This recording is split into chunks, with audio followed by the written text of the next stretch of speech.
नमस्कार, story.com या मुलाखतीत तुमचं स्वागत. मी विशाल.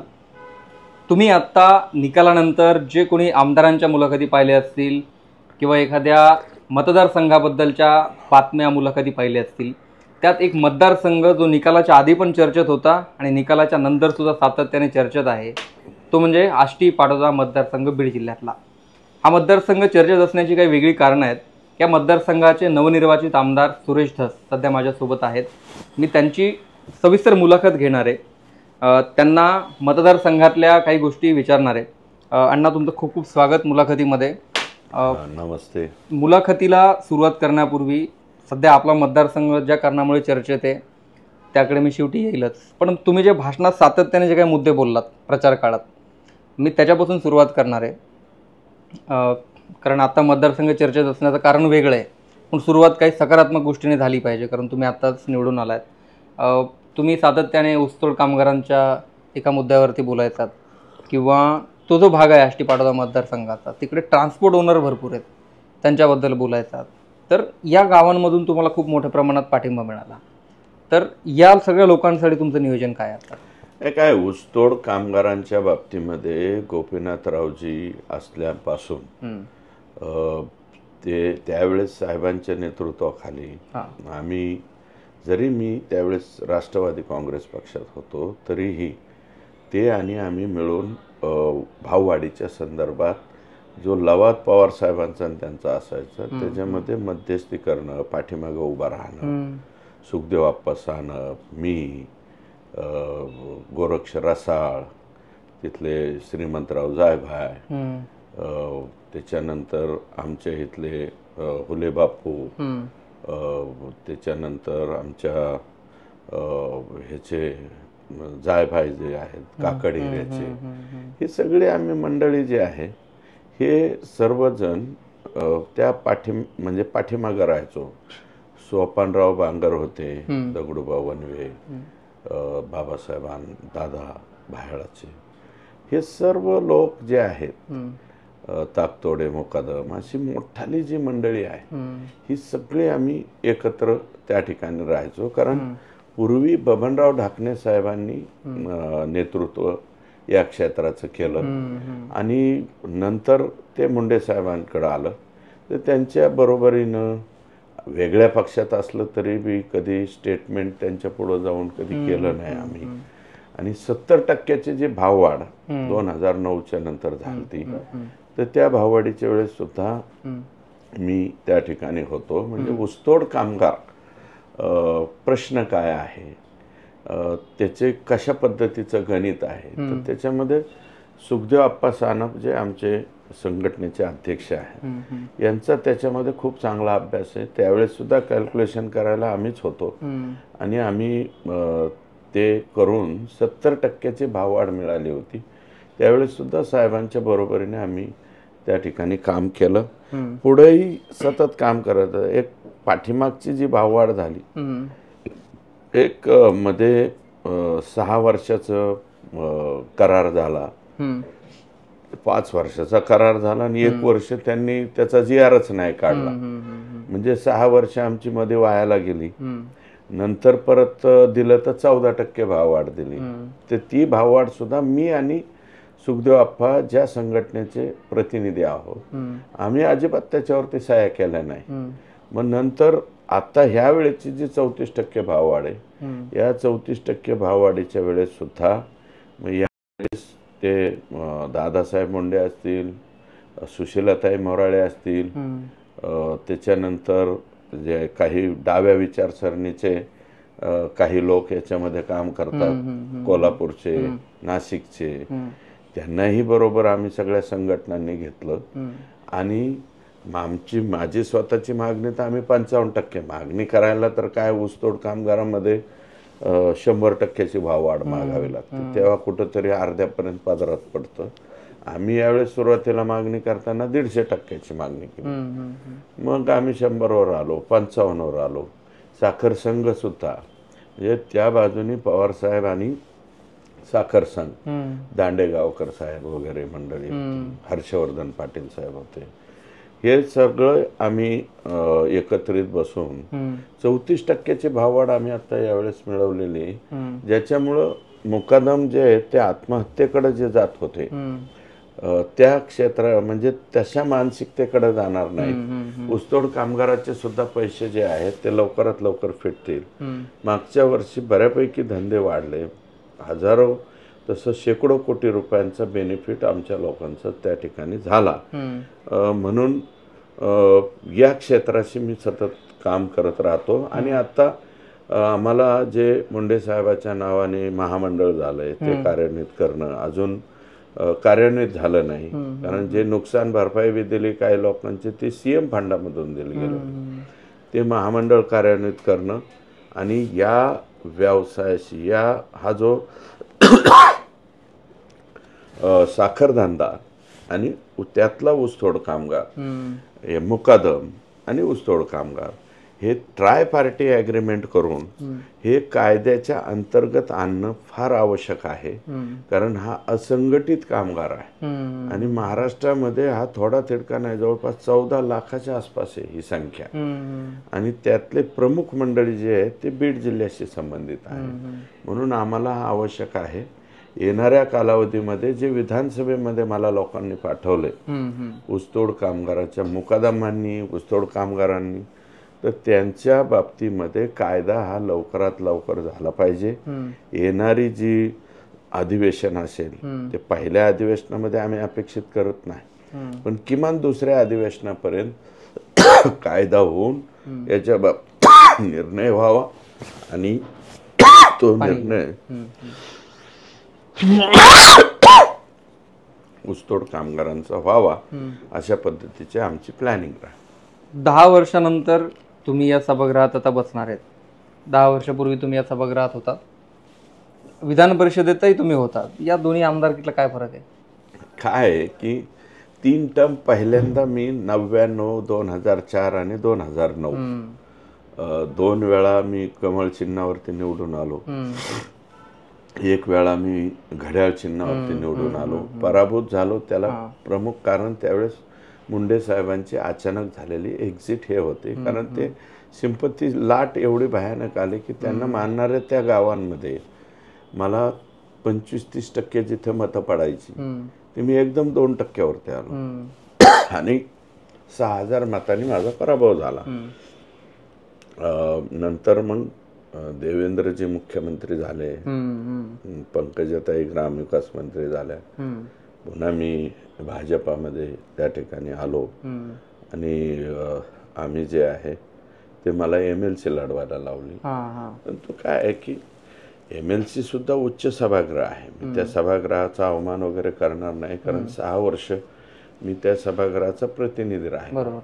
परंतु काय आहे की थोडंसं अधिकाराच्या बाबतीमध्ये खाली काम जनतेचं काम करण्यामध्ये काही मर्यादा त्या ठिकाणी निश्चित येतात. विधानसभा सदस्याला त्या ठिकाणी सगळ्याच याच्यामध्ये जास्तीचं म्हणजे काम करता येतं, शेतकऱ्यांची कामं करता येत, म्हणजे सर्व जनतेची कामं जरा जास्त आणि प्रायोरिटी काय आहे विधानसभा सदस्याला त्या ठिकाणी जाते. त्याच्यामुळं आता मी कोणी पुढचं दार मागचं दार वगैरे असं काही म्हणेल, पण त्या वरच्या सभागृहात जाताना सुद्धा मी निवडणूक लढवून गेलेलो आहे. आणि कोणत्या जागेवर निवडणूक लढवून गेलो जिथं भाजपाचं आत्तापर्यंत मुंडे साहेबांच्या कालावधीपासून आत्ता म्हणजे CM मागच्या वेळेस फडणवीस साहेब होते तोपर्यंत डिपॉझिटच जप्त झालेलं आहे. अशा जागेवर मला त्या ठिकाणी संधी देण्यात आली होती. ठीक आहे, सर्वांनी सहकार्य केलं म्हणून मी तिथे सुद्धा निवडून आलो, कारण काँग्रेस आणि राष्ट्रवादीकडे त्यावेळेस एकत्रित शिवसेना होती. भाजपा आणि शिवसेनेच्या पेक्षा 264 मतं ही काँग्रेस राष्ट्रवादीकडे जास्त होती आणि अशा मतदारसंघामध्ये ते 264 क्रॉस करून मी जवळपास 78 मतांनी त्या ठिकाणी जिंकलो आणि निवडून आलो. कारण सर्वात अवघड सीट ती होती, ती आम्ही पार केली. सर्वांनी सहकार्य केलं म्हणून मी तिथे निवडून सुद्धा. त्या विजयात सगळ्यात मोठा वाटा कोणाचा होता? नाही, त्यावेळेस जे आहे ते तत्कालीन CM साहेब, पंकजाताई, त्याच्यानंतर आता काँग्रेस पक्षामध्ये त्यावेळेसची बरीच मंडळी होती. आता ते बहुतेक भाजपमध्ये आले, म्हणजे चव्हाण साहेबांचे चिरंजीव असतील, बसवराजजी पाटील साहेब आहेत, ते आमच्याकडे आलेले आहेत. ते याचे म्हणजे वाशीचे नगराध्यक्ष, भूमचे नगराध्यक्ष संजय नाना गाढवे, सुजित सिंग ठाकूर साहेब, जे म्हणजे खूप भारतीय जनता पार्टीशी एकनिष्ठ असलेली व्यक्ती आहे, त्यांच्यासारख्या माणसांनी मला सहकार्य केलं. अभिमन्यू पवार असतील, निलंगेकर साहेब त्यावेळेस तिथले पालकमंत्री होते, निलंगेकर साहेबांनी मला सहकार्य केलं. आणखी वेगळ्या पक्षातले बी लोक आहेत, पण आता त्यांची नावं सांगणं सध्या योग्य मला वाटतं नाही. कोणाच्या राजकीय याच्यामध्ये कोणाचं वाटोळं व्हावं असं हा माझा काही स्वभाव नाही. आणि हे जे आहे म्हणजे मी सर्वाधिक जास्त जे आहे ते बीड जिल्ह्यामध्ये मतं मला पडली. राष्ट्रवादी काँग्रेसने खूप काही ताकद तिथं लावलेली होती. रमेश आप्पा कराड यांनी माझ्यासाठी अर्ज काढून घेतला होता. ते आत्ता MLA म्हणून तिथं निवडून आले. रामराव गीते असतील, आप्पा मुंडे असतील, अजून खूप लोक आहेत. नावं घेणं उचित नाही. तिथले जिल्हा परिषद अध्यक्ष, उपाध्यक्ष, बरीच मंडळी होती, काही सभापती मंडळी होती, माझे भाऊ, माझी जी टीम होती, सगळं टीम वर्क माझं, प्रत्येक मतदारापर्यंत जाऊन आम्ही त्या ठिकाणी भिडलो होतो. आणि जयदत्त अण्णा क्षीरसागर, ते आज त्यांचा विड्रॉल झाला कालच्या निवडणुकीमध्ये, पण जयदत्त अण्णांनी मी लहान भावासारखा असल्यासारखी मदत ही मला त्यावेळेस केलेली होती. म्हणूनच मी जे आहे ते एवढ्या मताने त्या ठिकाणी निवडून आलो. मला आणि त्यावेळेस हे पण होते सावंत साहेब आपले जे आहे, त्याच्यानंतर आत्ताचे जे खासदार झालेले आहेत धाराशिवचे, ओमराजे, ओमराजे त्यावेळेस आमच्या बरोबर होते. त्यांनी बी खूप चांगली मदत केली. आमच्या जिल्ह्यामध्ये अनिलदादा जगताप, ते आता ठीक आहे, त्यांच्या विधानसभा क्षेत्रामध्ये पराभूत झालेले आहेत, परंतु त्यांनी मला मदत केली. ते पण राजाभाऊ, आता त्यांचा मुलगा बाबरी जो आहे तो हे झाला, भारत जगताप असतील, सहाल चाऊस भाई असतील त्यावेळेचे नगराध्यक्ष, हे आणि भारतीय जनता पार्टी शिवसेनेचे इंटॅक्ट हे लोक राहिली. आणि इतर पक्षातली मतं आम्ही इकडे घेतली. रमेशराव आडसकर साहेब असतील, केजचे काही मंडळी होती, नावं घेणं उचित नाही. या सगळ्या मंडळींनी मला मदत केली. म्हणजे आता ते पराभूत झालेत, परंतु लक्ष्मणांना पवार, त्याच्यानंतर बदामराव पंडित साहेब यांनी पण मला चांगल्यापैकी सहकार्य केलं. आणि त्याच्यामुळं मी जे आहे ते निवडून आलो. ह्यांनी पण बऱ्यापैकी मला मदत, म्हणजे जे जे संबंधित आहे. तरच अनेक लोक त्यावेळी होते. पण मला मतदारसंघातल्या काही प्रश्न विचारायचे, पण त्यापूर्वी मला एक, आता आपण 2017च्या गोष्टीवर बोलतोय, तर तेव्हाचा थोडा किस्सा पण ऐकायचा आहे. तेव्हा तुम्ही जेव्हा अचानक हेलिकॉप्टरने तुमचे मेंबर आले, नंतर तुम्ही भाजपात आलात, त्यावेळी नेमकं तुम्ही भाजपात जॉईन कसे झाला होता, ती घटना कशी घडली होती? देवेंद्रजींनी ते सगळं जुळून आणलं होतं की जिल्ह्यात पंकजाताईंनी ते जुळून आणलं? नाही, ते देवेंद्रजींनी घडवून आणलं होतं. विनायकराव मेटे साहेब आणि आम्ही नाही, जिल्ह्याच्या म्हणून त्यांचं अगोदर जे आहे ते त्यांच्याशीच बोलणं झालं होतं की बाबा त्या ग्रामविकास मंत्री आहेत आणि त्यांच्याबरोबर त्यांनी मला सांगितलं होतं की तुम्ही माझ्याबरोबर या. आणि परंतु त्याही वेळेस स्वर्गीय विनायकराव मेटे साहेब यांनी माझी आणि तत्कालीन मुख्यमंत्री महोदयांची भेट घालून. विनायकराव मेटे साहेब आमचे तसे, मी पहिल्यापासून त्यांचा आदरच त्या ठिकाणी केला. आणि मी सतत त्यांना पूरक असं हे करत गेलो. त्यांनी मला घेऊन गेले आणि त्यांनी सांगितलं तर त्यावेळेस मी म्हणलो होतो आता मी तुमच्या पार्टीत येतोय, आम्हाला सहकार्य करा, नाही तर उद्याच्याला आमची गरज संपली आणि तुम्ही जर काही झालं. आणि तसं काय हा विषय बी नव्हता मला MLC द्या किंवा काही द्या, त्यावेळेस तसं काय नव्हतं. हे नंतरचा विषय झाला ज्यावेळेस जागा भाजपानी नाही भाजपाचीच जागा होती आणि ती जागा निवडून आणण्याचा माणूस तत्कालीन मुख्यमंत्र्यांचा होता. त्याच्यामुळं आम्ही जे आहे ते पुढं म्हणल्याच्या नंतर मी होकार दिला की ती जागा लढवायची. कारण पंकजाताई हो म्हणल्यानंतर नाही तत्कालीन CM पंकजाताई त्यावेळेस माझ्या बरोबर होत्या. आता माझ्या विरोधात गेल्या, त्यावेळेस ते पण माझ्या बरोबर होते. त्यांनी हे केलं.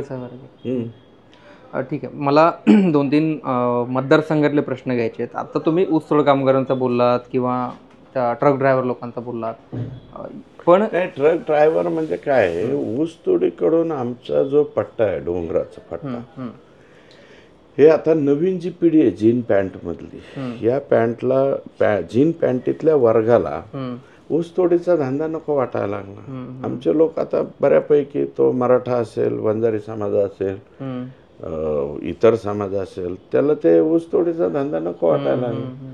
मग आता हा वर्ग जो आहे एक तर प्रयत्न करून तो कुठेतरी सरकारी नोकरीमध्ये जातो, एक तर फौजमध्ये जातो किंवा CRPF मध्ये जाईल, कुठं इकडे तिकडे जाईल. मग आता ते नाही म्हटलं तर मग हे ट्रान्सपोर्ट बिझनेसकडे वळाली. जम्मू काश्मीर सोडता आता भारत देशामध्ये सगळीकडे आमचे पोरं गाड्या चालवतात. हे इथं जे धक्का आहे पनवेलला वगैरे, इथं आमचेच लोक मेजॉरिटी JNPTच्या इथं काम करतात. मग या क्षेत्राकडे जे वळलेला वर्ग आहे, मग त्याच्यामध्ये हिट अँड रन सारखा मध्ये कायदा येऊ किंवा त्याला कुठं काही अडचण निर्माण हो, तर त्यावेळेस मदतीला जाणं हा माझा स्वतःचा स्वभाव धर्म आहे. मी मदत करतो. म्हणून त्या वर्गाने सुद्धा मला बऱ्यापैकी मदत केली. साखर धंद्यामध्ये हमालीच्या क्षेत्रामध्ये आम्ही लोक आहोत. काही शहरांमध्ये संभाजीनगर असेल, पुणे असेल, नगर असेल, इथल्या हमालीच्या क्षेत्रामध्ये सुद्धा आमच्या मतदारसंघातले लोक जास्त आहेत. मग त्यांना काय काय अडचणी येतात काय नाही ते सुद्धा पाहण्याचं काम माझं आहे, ते मी करतो. यांच्यासाठीच मला एक प्रश्न विचारायचा आहे. तुमच्या मतदारसंघातले जे लोक आहेत ते मजूर आहेत, ऊसतोड आहेत, ट्रक ड्रायव्हर आहेत, या लोकांना मतदारसंघात पाणी आणून, पाण्याचा प्रश्न सोडवून, MIDC आणून यांना मालक बनवण्यासाठी, यांना बागायतदार बनवण्यासाठी तुम्ही काय करणार आहे? हे बघा, मी 2.18 TMC जवळपास, एक माझी सीना मेकरी योजना आणि दुसरी खुंटेपळ साठवण तलाव आणि शिंपोराची आता उपसा सिंचन योजनेचं काम चालू आहे. 2.18 TMC पाणी ऑलरेडी आष्टी तालुक्यामध्ये आणलंय. परंतु जो 23.66 TMC धाराशिव जिल्हा आणि बीड जिल्हा याच्या वाट्याला जे पाणी आलेलं आहे त्यातलं 5.68 TMC आमच्या आष्टीच्या वाट्याला. तर ते 96% लागवड योग्य क्षेत्र माझ्या आष्टी तालुक्यातलं आहे, 4% पाटोदा तालुक्यातलं आहे. पण पाटोदा तालुक्यामध्ये पाणी उचलणं शक्य नाही तिथं. तो अलीकडचा एक अंमळनेर जिल्हा परिषद सरकारमधला सौताडा पंचायत समिती गणाचा पार्ट आहे.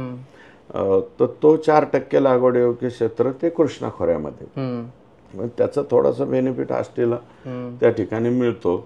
तर आता जे राहिलेलं 4 TMC पाणी आहे, नवीन होणारे मुख्यमंत्री महोदयांकडून, नवीन होणारे इरिगेशन मिनिस्टरकडून ते पाणी जे आहे ते लवकरात लवकर उपलब्ध करून घेऊन ते जे आहे ते पाणी आपल्या भागाला आणायचं. आणि मग ते 4 TMC पाणी आल्याच्या नंतर आणि आष्टीची MIDC जी आहे ते आत्ता सामंत साहेबांनी माझ्याच पत्रावरती ती मंजूर केलेली आहे. आता नवीन त्याचं सर्वेक्षणाचं सुद्धा निविदा निघालेली, ती पूर्ण करतो आम्ही. पाटोद्याची सुद्धा जी आहे ती रेडी आहे जवळपास सगळं, फक्त तिथे उद्योजक आणणं हे आमचं काम आहे. त्याच्यानंतर शिरूरचा जो आहे त्याला जागेचा थोडासा वन खात्याच्या जागेचे काही प्रॉब्लेम्स आहेत शिरूर तालुक्यामध्ये. ते आता आम्हाला केंद्राकडे जाऊन ते इथलं क्षेत्र बदलून घेऊन, कारण तो शिरूर शहराच्या भोवती झापेवाडी नावाचं गाव आहे, त्याच्या याच्यामध्ये खूप मोठं शेत वन खात्याकडे, वन्यजीवकडे नाही, वन खाते. मग ते मातोरी आणि तिंतरवणी, घोगस फारगाव असं एक पट्टा आहे. तिथं जवळपास 1400-1500 हेक्टर क्षेत्र आहे, जे गायरान जमीन आहे, शासनाकडे आहे. मग ते वर्ग करून, त्याच्या बदल्यात वर्ग करून ती जी जमीन आहे ही इकडची जमीन ट्रान्सफर केली, तर मग तिथं भविष्यामध्ये आपल्याला ते करता येईल. आणि शिरूर आणि पाटोद्यासाठी जे आत्ता मागच्या सरकारने एकनाथराव शिंदे साहेबांच्या नेतृत्वावर, त्यावेळेस DCM देवेंद्रजीच होते, त्यांच्याकडेच इरिगेशन होतं. त्यांचा अनेक दिवसाचा, मग तो मराठवाडा ग्रीडचा असेल किंवा हे पश्चिम नदीला, पश्चिम क्षेत्रामध्ये जाणारं पाणी जे तुटीच्या खोऱ्यात मराठवाड्यात आणण्याचा 55 TMC पाणी, तो जो निर्णय झाला आहे, त्या निर्णयाचा फायदा घेऊन जायकवाडीमधनं पाणी उचलून ते पाटोदा आणि शिरूर या 2 तालुक्याला कसं देता येईल याचा सुद्धा मी विचार त्या ठिकाणी करणार आहे. आणि हे जाहीर आश्वासन मी मतदारसंघामध्ये दिले, त्यामुळे मला हे पुढच्या 5 वर्षामध्ये करावंच लागेल. काही एक्झिक्युटिव्ह इंजिनियर्स आहेत, मी त्यांची नावं घेणार नाही, कारण ते काही राजकारणाशी सुद्धा संबंधित आलेले आहेत सध्या बीड जिल्ह्याच्या, म्हणून मी ते बोलणार नाही. परंतु त्यांनाही बोलावून घेऊन त्याचा लवकरात लवकर स्टडी करून ते पाणी आपल्याला, ते हायेस्ट पॉईंट आमचा गहिनीनाथ गडाचे तिथं आहे, त्याच्यानंतर हे जे डोंगरकिनीच्या पुढं आमचे महेंद्रवाडी म्हणून गाव आहे, ते गारमाथा म्हणतात, त्या गारमाथ्यावरती तिथं करता येईल का याचा विचार करावा लागेल. आणि सर्व प्रकल्प जे शिंदफणा असेल, बेलपारा असेल, आमच्या पिंपळवंडीचा प्रकल्प असेल, आणि घाटशीळ पारगावचा सुद्धा तलाव मोठा आहे, इकडे तागडगाव आहे, आनंदगाव आहे, त्याच्यानंतर याच्यामध्ये बॅरेजेस करावे लागतील. शिंदफणामध्ये पहिले केलेत आम्ही, काही KTVRs केलेले, चावरवाडीचा केलेला आहे, आत्ता मी कोळवाडीचा करतोय, कॅनॉलच्या दुरुस्त्या करतोय. हे पाणी कसं तालुक्यात फिरवता येईल याचा विचार आम्हाला करावा लागेल. आणि जर हे झालं तर हे ऊस तोडणी सुद्धा कमी होईल, आणि भविष्यात ऊस तोडणीचा व्यवसाय काही वर्षाच्या नंतर राहील का याची सुद्धा शंका निर्माण व्हायला लागली आहे. मग आता हे लोक आपल्याला दुसरीकडे अकोमोडेट करावे लागतील, कारण हार्वेस्टरचं प्रमाण खूप वाढवायला लागलेत हे लोक कारखानदार. शेतकऱ्याबद्दलच एक प्रश्न आहे. तुम्ही भाषणात आणि सभांमध्ये जो एक मुद्दा सातत्याने बोलत, रानडुकराबद्दलचा, तुम्ही काहीतरी ऑस्ट्रेलियन पिंजरे आणले, तो एक त्या मतदारसंघात. ऑस्ट्रेलियन पिंजरे नाही येते, मी याच्यावरती गेल्या 1-1.5 वर्षापासून काम करत होतो की बाबा हे कसं पकडायचं. कारण याला काय आहे की गोळ्या वगैरे मारून हे काय संख्या कमी होणार नाही, गोळ्या मारणं सोपं नाही. मी यापूर्वी हैदराबादचा नवाब आणून त्याची सुरुवात केली होती. त्यांनी गोळी मारली, आम्ही रात्रीचं एक ट्रायल घेतलं, भाटेवाडी म्हणून गाव आहे आमचं, तिथं त्या तलावाच्या सांडव्याजवळ त्यांनी गोळी मारली नवाबनी. परंतु त्यांनी काय केलं की गोळी मारल्याच्या नंतर ते जे आहे ते रानडुक्कर जे आहे ते ठार झालं. परंतु त्या मोरांनी एवढ्या बेकार आर्त किंकाळी मारली त्या गोळीच्या आवाजाने.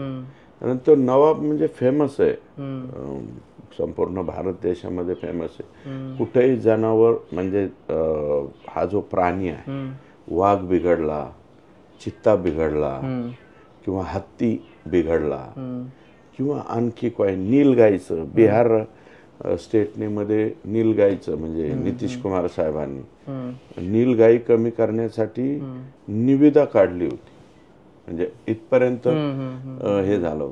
तर तिथे हे हैदराबादच्या नवाब यांनाच बोलावणं येतं. आता मध्ये एक बिबट बिघडला होता, तो आमचे दोन प्राण घेऊन गेला. तो नागनाथ गर्जे नावाचा आमचा पंचायत समिती मेंबर होता, तो गेला. आमच्या काकडेचा एक भास्सा होता श्रीगोंदा तालुक्यातला, त्याला बी त्याने ठार मारलं.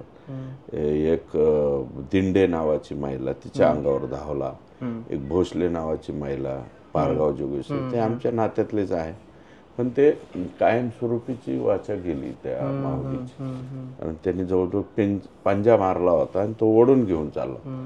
विजय नावाचा त्यांचा पुतणे आहे, त्यांनी मात्र ते खेचून आणला. तर हे प्राण्यांच्या बाबतीमध्ये अशी परिस्थिती आहे. आणि हे जे संख्या वाढलेली, यांनी शेतकऱ्याचं म्हणजे नायगाव मयूर अभयारण्याच्या बाजूचे शेतकरी असतील, जवळजवळ 4200 हेक्टरचा तो एरिया आहे. आणि त्या एरियाच्या बाजूला दडायला जागा आहे. हे क्लॅरिसिडिया नावाचं झाड लावले गेलेत वन विभागाकडून आणि वन्यजीवकडून. ते खूप त्रास देत आहेत.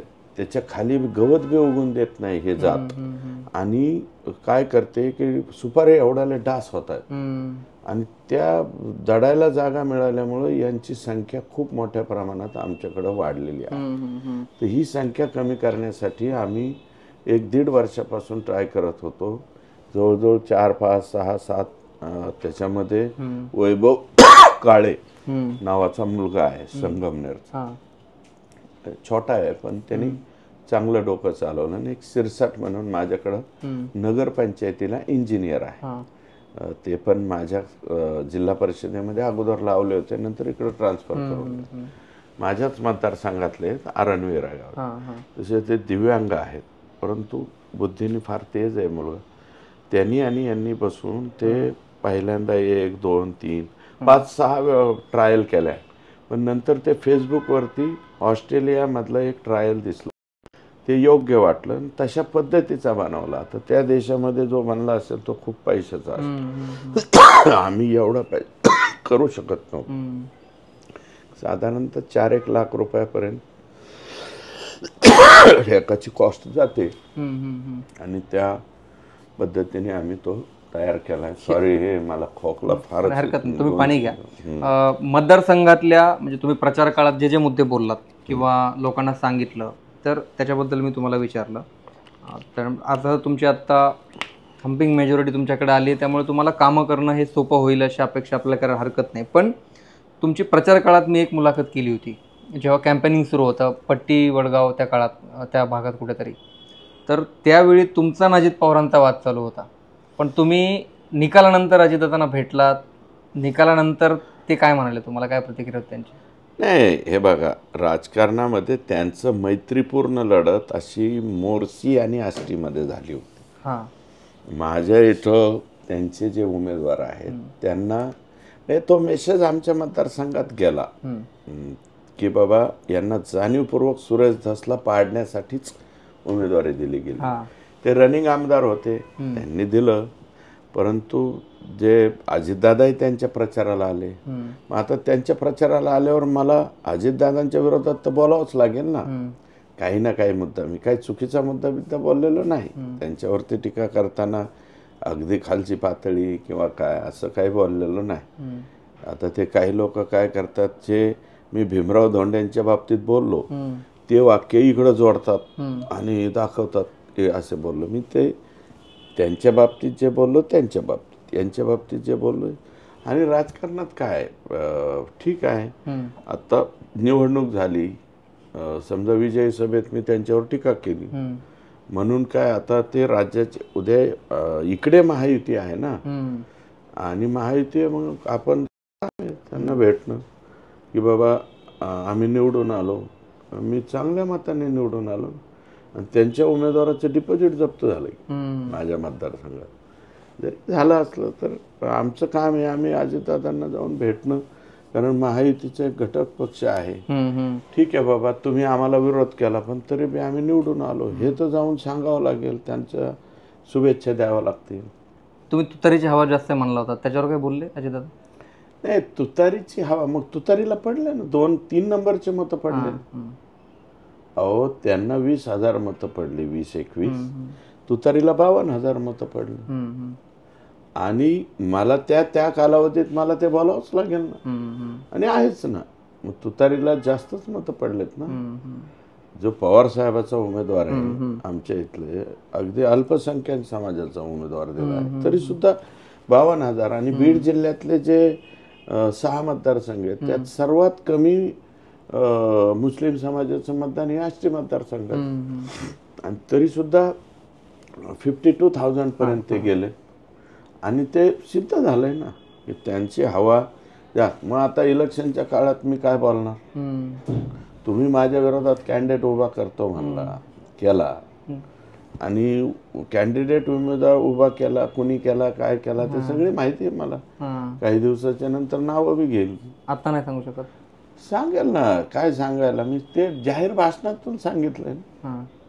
मग मी त्यावेळेस परवानगी मागत होतो ना पक्षाला की मला मैत्रीपूर्ण प्रचार करण्याची परवानगी द्या बीड जिल्ह्यात. नाही मिळाली म्हणून मी थांबलो. तुम्ही म्हणले जे कोणी माझ्या विरोधात यायला पाहिजे होते ते नाही आले. माझ्यावर त्यांच्या पक्षाचे राष्ट्रीय अध्यक्ष आले, ज्यांच्यावरती माझा डाऊट होता ते नाही आले. मग मी कशाला जाईल बाहेर? शेवटचे 1-2 प्रश्न मला विचारायचे फक्त. मी निकालाच्या दुसऱ्या दिवशी पराभूत उमेदवार तुमचे जे आहेत मतदारसंघातले भीमराव धोंडे यांची मुलाखत केली. त्यांनी तुमच्या स्टेटमेंटवरती तर ते व्यक्त झाले. त्यांचं असं म्हणणं आहे की उलट मीच पंकजाताईमुळे पडलो, त्यांच्या 2 सभा झाल्यामुळे, आणि जी कड्यातली सभा झाली त्याच्यानंतर जास्त तोटा झाला. खोटं आहे ते. त्यांना ते आता बोलावंच लागेल बरं का. म्हणलं ना मी त्या विषयात विजय सभेत बोललेलो आहे. काय आहे की 17 वेळा तोच विषय जर बोलला, मी भीमराव धोंडेंच्या स्टेटमेंटला काहीच किंमत देत नाही. ते त्यांचं स्टेटमेंट नाहीये, त्यांना कोणीतरी बोलायला सांगितलेलं ते स्टेटमेंट आहे. मला माहिती आहे ते. आणि मी एक विषय परत परत चगळत नाही. एकदा बोललेलो आहे, बोललो आणि त्याच्यावरती मी ठाम आहे. आज आहे, उद्या आहे, परवा आहे. राजकारणात हे बघा, स्वाभिमानानं राजकारण करणं हे मी माझ्या आयुष्यामध्ये आणि मी जिथे शब्द दिला तिथे मी प्रामाणिकपणे राजकारण केलं. मी हे बघा, भाजपामधून राष्ट्रवादीत बी गेलो, त्यावेळेस त्यांच्याबरोबर प्रामाणिक राहिलो. इकडे जोपर्यंत होतो तोपर्यंत साहेब आणि आम्ही एकत्रच होतो. नंतर ज्यावेळेस राष्ट्रवादी सोडली, मी जिल्ह्याच्या लीडर म्हणून, राज्याच्या 4 खात्याच्या मंत्री म्हणून मी त्यांच्याबरोबर प्रामाणिकच काम केलं. 2017ला केलं. प्रीतमताई लोकसभेत होत्या, याही लोकसभेत मी प्रामाणिकपणे काम. मी कुठे लोकसभेत बेईमानी केली असली तर मला दाखवून द्या. कोणी बी समोर यावं किंवा मी 1% किंवा 0.001% मी बेईमानी केली असं कोणीतरी स्टेटमेंट करू द्या. आणि मी ते जाहीर सभेत सांगितलं कुठं जायचं ते. लोकसभेच्या वेळी तुमच्यावर तोही आरोप काही ताईंचे कार्यकर्ते करत होते, त्यावेळी ताई काय व्यक्त झाल्या ना? हे बघा, त्यांच्या कोणी कार्यकर्त्यांनी त्यावेळेस आरोप केला नाही. मी काय म्हणतो, आता बी कोणी करून दाखवा ना. आत्ता त्यावेळेस कोणी काय आरोप बिरोप केलेला नाही माझ्यावर. माझं लोकसभा झाल्याच्या नंतर हे आरोपण, मग ते हे फॅक्टर चालवायचा, ते चालवायचं, हे नंतर चालू झालं. ज्यांना उमेदवारी जे आहे, फॉर्म भरलायला कोणी लावलेला आहे ते मला माहिती आहे. त्याचं समर्थन कोणी केलंय ते काय लपून थोडीच राहिलंय, ते टीव्हीवर आलेलं आहे. त्या घटनेनंतर काही तुम्हाला खूप कॉल आले, त्याचे कॉल रेकॉर्डिंग पण व्हायरल झाले, सगळे ऐकतायत. ठीक आहे ना, ते त्यांना मानणाऱ्यापैकी कोणी माणूस आहे, त्यांनी मला कॉल रेकॉर्डिंग केलं, मी त्याला उत्तर बी दिलेलं आहे. आणि नंतर त्याने माफी बी मागितलेली, दिलगिरी व्यक्त केली, विषय संपला ना तो. आणि ते रेकॉर्डिंग वगैरे व्हायरल करायला त्याला कोणी सांगितलं मी विचारेल ना. तो सरकारी कर्मचारी, या राज्यामध्ये सरकारी कर्मचाऱ्याची सस्पेंडेड तलाठ्याची हिंमत कुठं चालली बघा ना. ते तलाठी आहे आणि त्याला मदत केलेली आहे मी.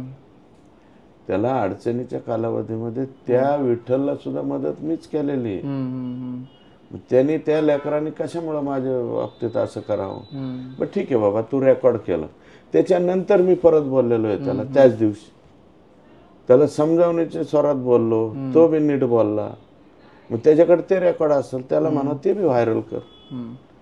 आणि कोटला आहे तो माझ्या मतदारसंघातला नाहीये, ते पाडळी गावात, पाडळी हे बीड विधानसभा मतदारसंघात. मग तुम्ही असं हे करायचं. आणखी एक कोणीतरी केंद्रे आहेत, ते कुठले लातूरचे, त्यांनी मला प्रश्न केलेला आहे, त्यांनाही उत्तर दिलेलं आहे. ठीक आहे, झाली व्हायरल झाली, हे झाली, ते विषय आता संपला, तो विषय संपला, आमच्या दृष्टीने संपला.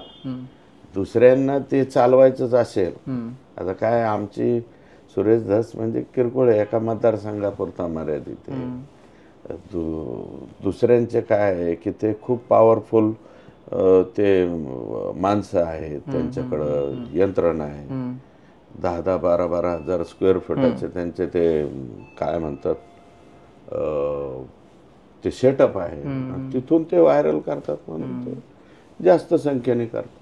तो विषय संपलाय, पण तोडके मोडके त्याला फाईट करत बसतात, ते चालू आहे सोशल मीडियावर. आता मला वाटतं कमी झालंय, आता कमी झालंय. त्या विषयानंतर एक गोष्ट जाणवली, ती म्हणजे जेव्हा तुम्ही राष्ट्रवादीत होतात तेव्हा तुमचा जिल्ह्यात धनंजय मुंडेंशी संघर्ष असायचा, पण या घटनेनंतर तुम्ही धनंजय मुंडेंचं कुठेतरी कौतुक केलं आणि तुम्ही त्यांच्या विरोधात जे बोलायचं ते तर समजा जाहिरात बोलला. हे बघा तुम्ही, मी धनंजय मुंडे साहेबांचंही कौतुक केलेलं नाही.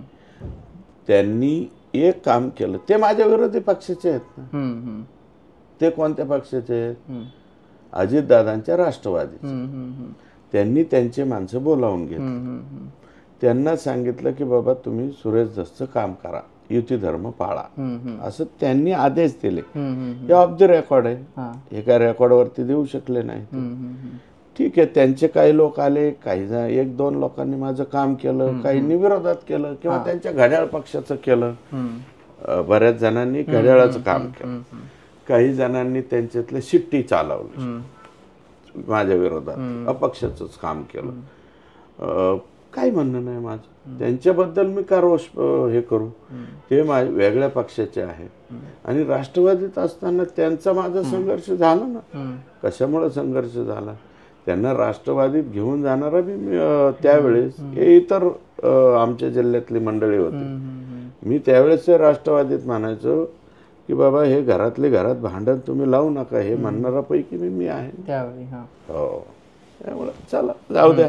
आता त्यांच्यावरती मी कशाला नाराज होऊ? ते नाही माझ्या पक्षाचे, ते त्यांच्या पक्षाचे आहेत, त्यांनी माझ्या विरोधात बी काम केलं. ठीक आहे, त्यांनी आदेश दिले असतील, बोलवून घेतलं आणि परत समजा त्यांच्या लोकांनी नाही ऐकलं, त्यांच्या 2 लोकांनी मला मदत केली, त्यांची नावं जाहीरपणे बोललेलं, इतरांनी माझ्या विरोधात काम केलं, पण ते माझ्या विरोधी पक्षाचे आहेत ना. किंवा विरोधी म्हणजे त्या मतदारसंघापुरते तर ते विरोधी पक्षाचेच आहेत ना, त्यांचा पक्षाचा उमेदवार होता ना. मग त्यांना मतदान दिलं किंवा शिट्टीला दिलं आणि 1-2 लोकांनी मला दिलं. मग माझं मी कशाला त्यांच्यावरती रागू? मला माझ्या पक्षाचं जे आहे, माझ्याच पक्षातून मला विरोध झाला, माझ्याच पक्षातून बंडखोरी करा. 2019ला माझ्या मुलाचा अर्ज होता ना, हेच भीमराव धोंडे कमळाचे उमेदवार होते, माझ्या मुलाचा अपक्ष अर्ज होता. मला वरून सांगण्यात आलं, तत्कालीन मुख्यमंत्र्यांनी सांगितलं की तुमचा अर्ज काढून घ्या. मी 10 मिनिटात अर्ज काढला. आता जो नरेटिव्ह पसरवला की मी फडणवीसांचा उमेदवार, त्याच्यामध्ये आयडिया होती की त्यांना मानणारे मत जे आहेत तिथं द्यायचेच नाही. पण फडणवीस साहेब म्हणलं की मग मराठा समाजाला राग येतोय, मराठा समाजाने मला मतं नाही दिली पाहिजे, म्हणजे मी दोन्हीकडून मोकळा झालो पाहिजे. तसं झालं नाही, लोकांच्या बाब लक्षात आली बीड जिल्ह्यात. आणि मग माझं म्हणणं आहे की भीमराव धोंडे हे ज्यांच्या जवळ आहेत, मी नाव घेणार नाही, त्यांनी सांगायला पाहिजे होतं ना विड्रॉल करा अर्ज. आणि त्यांनी कमळ या चिन्हाचा किंवा भारतीय जनता पार्टीचा अर्ज न भरता अपक्षाचा अर्ज भरला, त्याचं समर्थन करण्याचं काय कारण नव्हतं. तिथपासूनच निवडणूक उलटी झालेली. बीड जिल्ह्यामध्ये अपक्षाला समर्थन कसं काय दिलं जाऊ शकतं? अपक्ष तुम्हीच सांगा. आणि हे मी बोलत नाही ना, मीडिया समोर आहे ना. तुम्ही पाहिलं नसलं तर अजून रिवाइंड करून तुम्हाला पाठवतो. त्यांनी त्यांचं काम केल्यावर तुम्ही आजही ठाम आहेत? काय म्हणजे त्यांनी भीमराव धोंडेंचं काम केलं यावर तुम्ही आजही ठाम आहे? बूथची यादी बघा. ठीक आहे, मला बीड जिल्ह्यावर एक प्रश्न विचारायचा आहे फक्त शेवटी.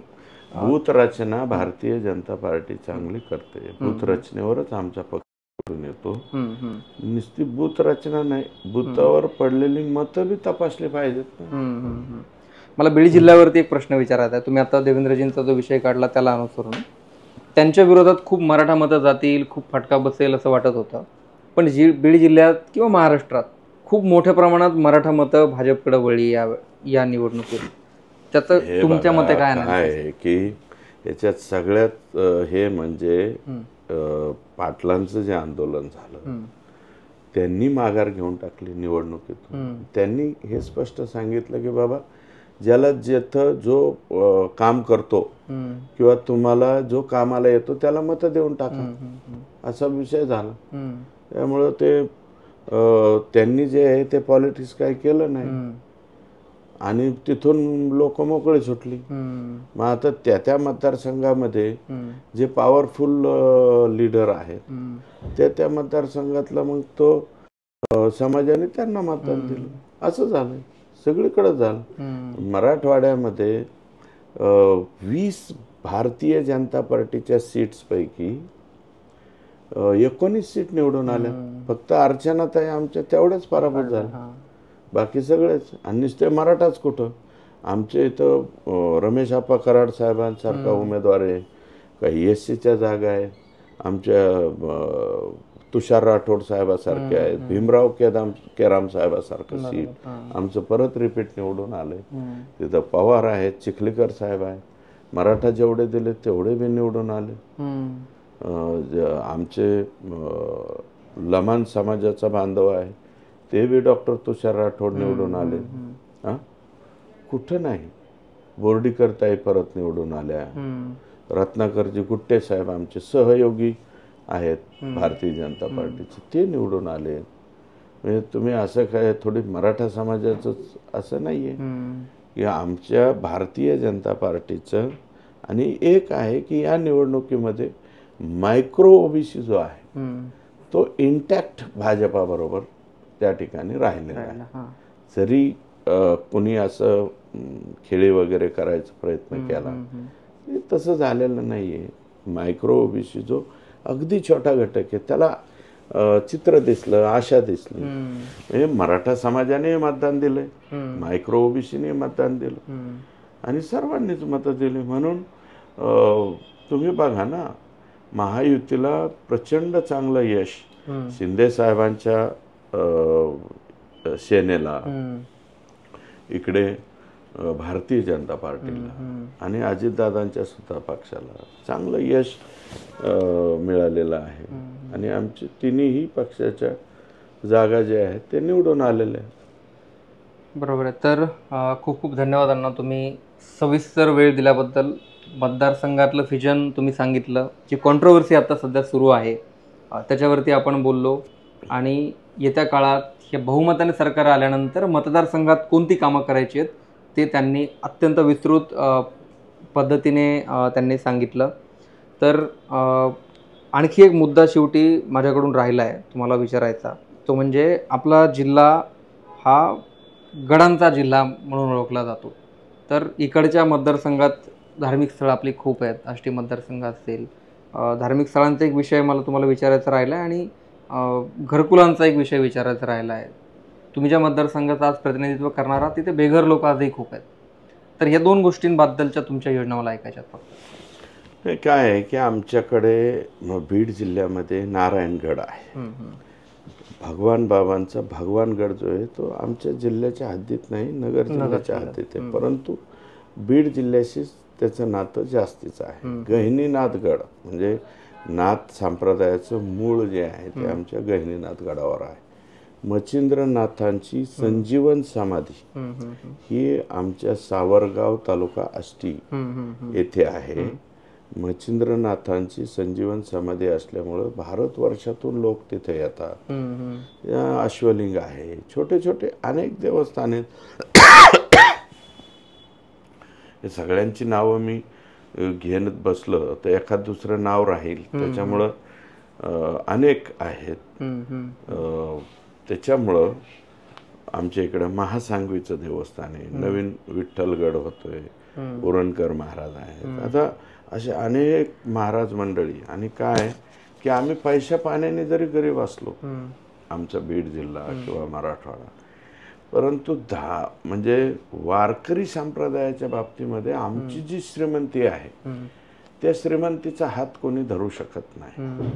नारायणगड असेल, भगवान बाबांचा भगवानगड, वामनभाऊंनी आमचा मोठा केला, गहिनीनाथगड, मच्छिंद्रनाथगड, ज्याच्यावरती मी विश्वस्त आहे, हे मोठी जी स्थानं आहेत. आणि याला जोडून थोडंसं काय की वन विभाग आणि वन्यजीवची जी मोठ्या प्रमाणावरती डोंगर पट्टा आहे, त्याच्यामध्ये ज्या जागा उपलब्ध आहे, त्यामध्ये पर्यटनाचे काही पॉइंट्स त्या ठिकाणी करून रोजगाराच्या नवीन संधी उपलब्ध करता येतील का, याचा विचार त्या ठिकाणी मी करणार आहे. आणि ही देवस्थानं मग ही मोहटा देवीला पलीकडे जोडले जातात. कानिफनाथ आमच्याच खाली आहे, हे पाथर्डी तालुक्यात. इकडे शनी मंदिर आहे, साईबाबा आहे. हे बघा, मोहटा देवी असते इकडे आहे, तारकेश्वरगड आमचा तिथे आहे. हे तुम्हाला, मला किंवा इतरांना कोणाला हे जिल्ह्याच्या बाउंड्री, तालुक्याच्या बाउंड्रीज हे सगळ्या आहेत. परंतु भाविक भक्ताला कोणत्या जिल्ह्याची, तालुक्याची काही बॉर्डर नाही आहे. त्यांना सगळे देव सारखेच असतात. जो कानिफनाथाच्या दर्शनाला येईल तोच भक्त आदिनाथाचं म्हणजे वृद्धेश्वराचं पण मंदिर आहे, तिथे बी जातो. ते पाथर्डी तालुक्याच्या आधी नगर जिल्ह्यात, तिथे जाणार, कानिफनाथाला जाणार, मोठा देवीला जाणार, तोच मच्छिंद्रनाथावर येणार, गहिनीनाथाला जाणार, भगवान बाबांना जाणार, नारायणगडावरती जाणार. असं काही नाही आहे. हा भाविक भक्त सगळ्या जाती धर्माचा इकडं इकडं सगळीकडे जातो. आणि हे क्लस्टर जे आहे हे केंद्र सरकारच्या प्रसादालय योजनेमध्ये जाऊन विनंती करून, जसं तिकडे मोदी साहेबांनी एकदाच 800 कोटी रुपये ते ह्याला दिले उज्जैनला, असं काहीतरी याच्या बाबतीमध्ये करावं लागेल.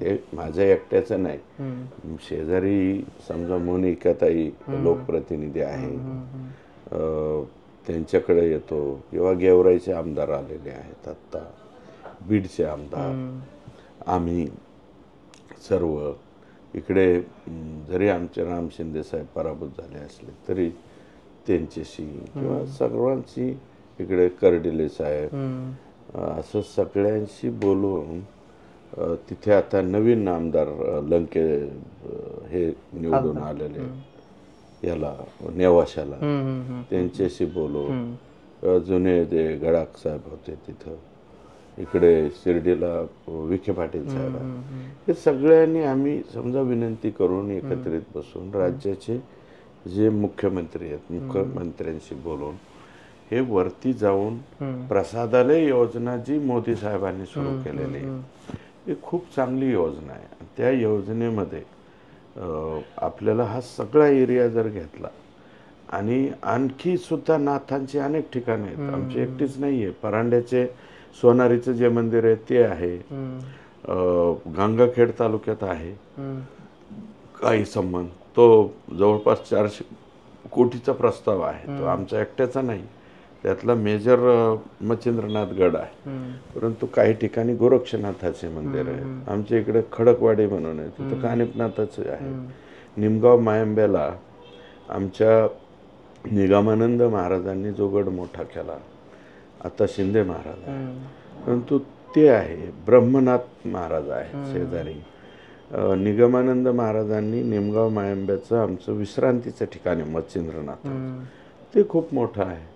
हे सगळं क्लस्टर असं जर जोडलं, आणि ही जी उपलब्ध जागा आहे वन्यजीवची, वन्य खात्याची, तेही केंद्र सरकारची, वन विभागाची, वन्यजीवची परमिशन घेऊन याच्यावरती आपल्याला पर्यटनाची काही केंद्र उभी करता येतील का.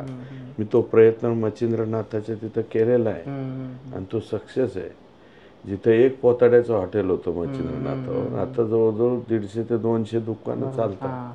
लोकांचा रोजीरोटीचा प्रश्न त्या ठिकाणी मिटतोय. आणि आता माजी उपमुख्यमंत्री, अजून माजी उपमुख्यमंत्रीच आहेत, कारण आम्हाला वरून आदेश आहेत मुख्यमंत्री पदाबद्दल काही बोलू नका येते, त्याच्यामुळे आम्ही काही बोलणार नाही. परंतु माजी उपमुख्यमंत्री आणि महाजन साहेब ग्रामविकास मंत्री यांनी तीर्थक्षेत्र ब मधून आम्हाला पैसे दिले, त्याच्यानंतर पर्यटनमधून पैसे दिले. त्याचा एवढा चांगला इफेक्ट आम्हाला मच्छिंद्रनाथ देवस्थानावर झाला आहे की आता आम्ही 12 मीटर 14 मीटरचा रोड करून घेतला. आणि हे जे दुकानं आहेत ही 150 पावणे 200 पर्यंत गेली. तिथं 19 गुंठे जमीन होती, ती आम्ही 150 पावणे 200 एकरावर जमीन नेली. आणि त्याच्यामुळं एक असं होतं की तीर्थक्षेत्राला जाणारे रस्ते वगैरे नीटनाटके केले. आणि लहान मुलांना खेळणी, हे ते रेल्वे, धडक गाडी, असं काही करता येईल का. आणि त्याला केंद्र सरकारच्या प्रसादालयाचा पैसा आणता येईल का, या सगळ्या क्षेत्रासाठी. बरं का, मी काही एका देवस्थानापुरता बोलत नाही, सगळ्याच देवस्थानावरती हे करता येईल का याचा 100% विचार मी पुढच्या कालावधीत त्या ठिकाणी करेल.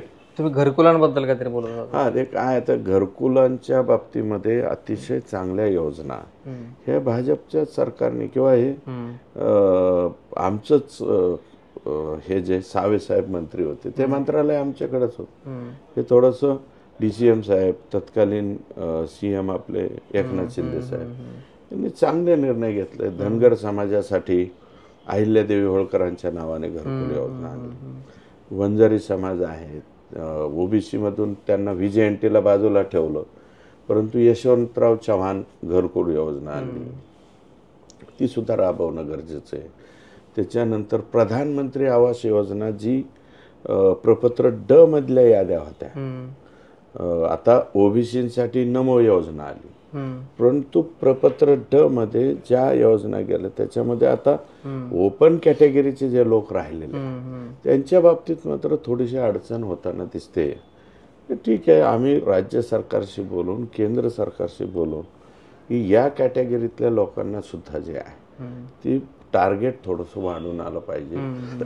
म्हणजे काय होईल की त्यांच्याही घरकुलाचा प्रश्न त्या ठिकाणी मिटून. मग रमाईच्या बाबतीमध्ये तर अडचणच नाही, PMAYच्या बाबतीत अडचण नाही, प्रधानमंत्री आवास योजना. मोदी साहेबांनी इतके पैसे दिले, इतके पैसे दिले. आता माझ्या शहरामध्ये नवीन लाभार्थी ढूंढाळावा लागतो. ते ढूंढते रह जाओगे ना, तसं ढूंढते रह जाओगे अशी एकंदरीत परिस्थिती त्या बाबतीत आहे. परंतु एक चित्र निश्चितपणे समोर दिसते. आता याच्या बाबतीत अंमलबजावणी करावी लागेल. नवीन सावे साहेब होते, त्यांनी काय शेवटच्या कालावधीमध्ये काही गावात 150 घरकुलं मंजूर, काही गावात 200 घरकुलं मंजूर, असं करून त्या ठिकाणी करता येईल का, किंवा त्याला आता जिल्ह्याला टार्गेट देता येईल का.